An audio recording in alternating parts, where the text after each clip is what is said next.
Senate.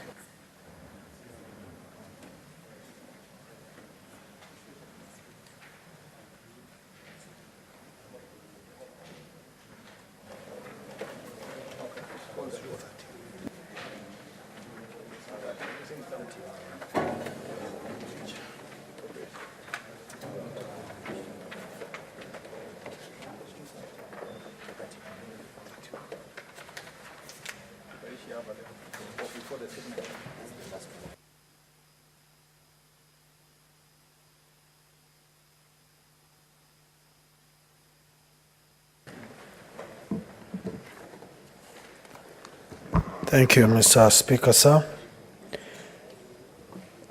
My question is as follows.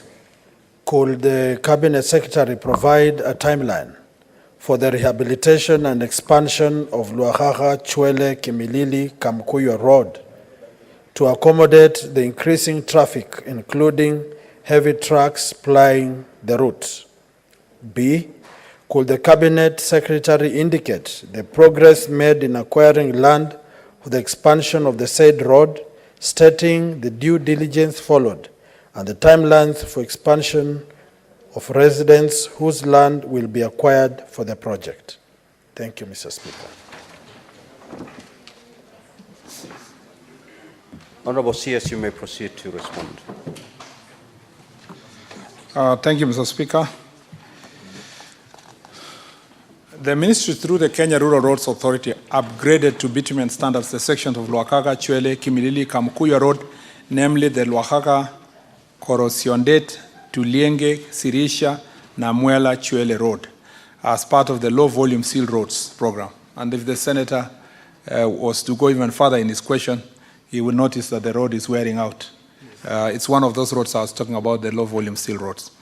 The 30-kilometer section, which is under Kera, was completed in 2019, providing access to the Luakaka border point, thereby offering alternative route to Uganda.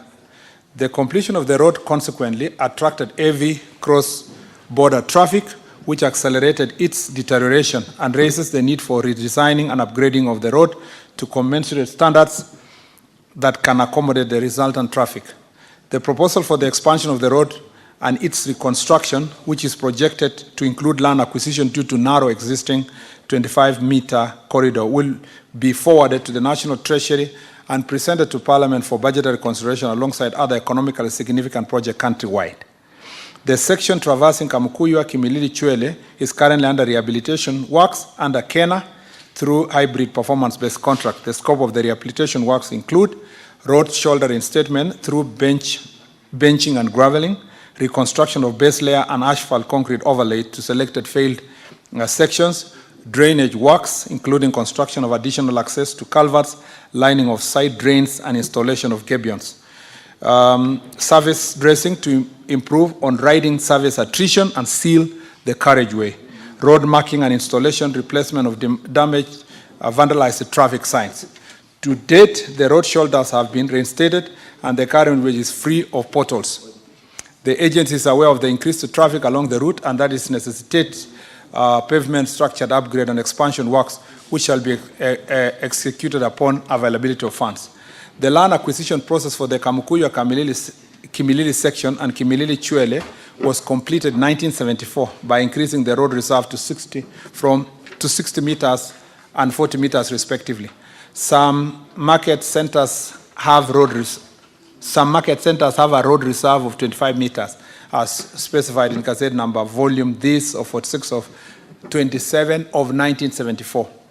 The ministry is currently not undertaking any land acquisition on the Luakaka, Korosiondet, Tulienge, Sirisha, Namuela, Chwele Road.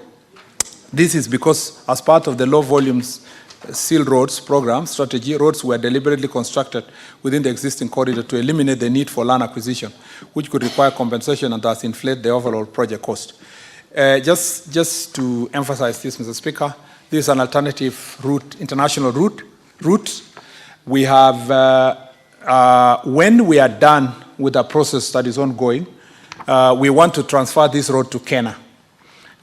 Because of it is a highway now. It's moved to a highway so that it can be constructed to highway standards but also with proper border post, an alternative border post in the Luakaga-Chwele Road.